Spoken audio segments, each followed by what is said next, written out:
सरल भाषा में आम आदमी की तरह इस देश के आम आदमी का दर्द आपके सामने रखना चाहता हूं कि कैसे हमारे जन्म होने से लेकर हमारे मरने तक टैक्स पे टैक्स सरकार हमसे वसूलती है। मैं आपके सामने जीवन के 8 चरण 8 स्टेजेस ऑफ लाइफ रखना चाहता हूं। फर्स्ट स्टेज ऑफ लाइफ, जब इंसान पैदा होता है, that is the birth stage.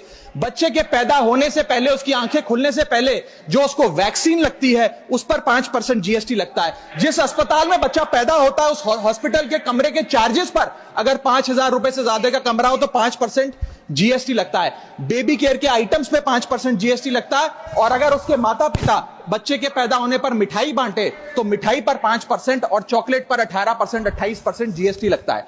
दूसरा चरण जीवन का इन्फेंसी और चाइल्डहुड यानी कि बचपन में बेबी फूड जो खरीदा जाता है उस पर 12 से 18% जीएसटी, डाइपर जो खरीदा जाता है उस पर 12% जीएसटी, बेबी स्ट्रोलर पे 5 से 12% जीएसटी, और जो खिलौने बच्चे को दिए जाते हैं उन खिलौनों पर भी 12% जीएसटी लिया जाता है। जब मुंडन होता है बच्चे का, पहला हेयर कट जिसे कहते हैं, उस हेयर कट की सर्विसेज पर भी 18% जीएसटी, और पहली बर्थडे पार्टी पर जो फोटोग्राफी होती है, फोटो खिंचवाई जाती है, उस फोटोग्राफी सर्विसेज पर भी 18% जीएसटी। यहां तक कि नामकरण की बर्थडे पार्टी जो की जाती है उस पर भी केटरिंग सर्विसेज से लेकर खान पर 18% जीएसटी सरकार वसूलती है। अब बच्चा स्कूल जाना शुरू करता है तो स्कूल जाने पर यूनिफॉर्म से लेकर जूतों, स्कूल बैग, लंच बॉक्स सब पर जीएसटी लगता है। 12% जीएसटी नोटबुक पर लगता है, 18% जीएसटी स्टेशनरी आइटम पर लगता है। और उसके बाद अगर कोई एक्स्ट्रा करिकुलर एक्टिविटी बच्चे को करनी हो, कोई म्यूजिक क्लास करनी हो या फिर कोई स्पोर्ट्स कोचिंग की क्लास वो ले ले,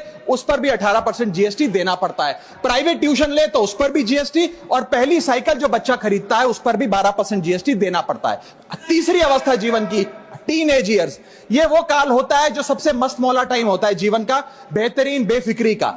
इसमें बच्चा, यंग जवान लड़का लड़की अपना पहला स्मार्टफोन खरीदते हैं। उस स्मार्टफोन पर जीएसटी लगता है, अगर महंगा हो, विदेशी हो तो इंपोर्ट ड्यूटी भी लगती है। फिर वो अपना फोन रिचार्ज कराता है, उस पर जीएसटी लगते हैं। ब्रॉडबैंड इंटरनेट का कनेक्शन लेता है, उस पर जीएसटी लगता है। नेटफ्लिक्स, स्पॉटिफाई या वीडियो गेम की सब्सक्रिप्शन लेता है, उस पर भी जीएसटी देना पड़ता है। और अगर अपने दोस्तों के साथ पिक्चर देखने बाहर जाए तो पिक्चर की टिकट पर जीएसटी, एंटरटेनमेंट टैक्स और पॉपकॉर्न पर भी जीएसटी अब लगने लग गया है। तो तमाम तरीके के सॉल्टेड कैरेमल पॉपकॉर्न पर भी सरकार आपसे जीएसटी वसूलती है। इस बीच जब आप 18 साल के होते हैं और पहली बाइक या पहला स्कूटर खरीदते हैं, उस बाइक और स्कूटर पर आपसे जीएसटी लिया जाता है, व्हीकल इंश्योरेंस पर जीएसटी लिया जाता है, और उसके बाद रजिस्ट्रेशन टैक्स और रोड टैक्स के नाम पर भी पैसा लिया जाता है। जीवन की चौथी अवस्था, fourth stage of life, higher education की। इस हायर एजुकेशन की अवस्था में आप यदि प्राइवेट कॉलेज में पढ़ रहे हैं तो प्राइवेट कॉलेज की ट्यूशन फी पर जीएसटी लगता है। हॉस्टल में रह रहे हैं या पीजी का रेंट भर रहे हैं तो उस पर जीएसटी लगता है।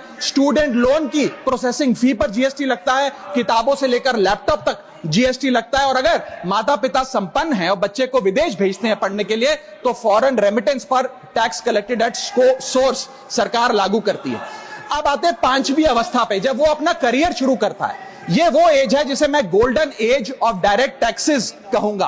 अब ये डायरेक्ट टैक्स के जंजाल में आदमी फंस जाता है इस उम्र में, जब उसकी पहली नौकरी लगती है। तो नौकरी में आमदनी अनुसार उसके स्लैब रेट के हिसाब से उस पर टीडीएस पहले काटा जाता है, मानो जेब काटी जा रही हो, और फिर इनकम टैक्स वसूला जाता है। जब पहली बार उसको पगार मिलती है, वेतन मिलता है, वो माता पिता या दोस्तों को बाहर खाने पे ले जाता है, पिक्चर दिखाने ले जाता है, उस खाने के बिल पर भी सरकार जीएसटी वसूलती है। और जैसे जैसे उसकी सैलरी बढ़ती है वैसे वैसे स्लैब अनुसार उससे इनकम टैक्स वसूला जाता है।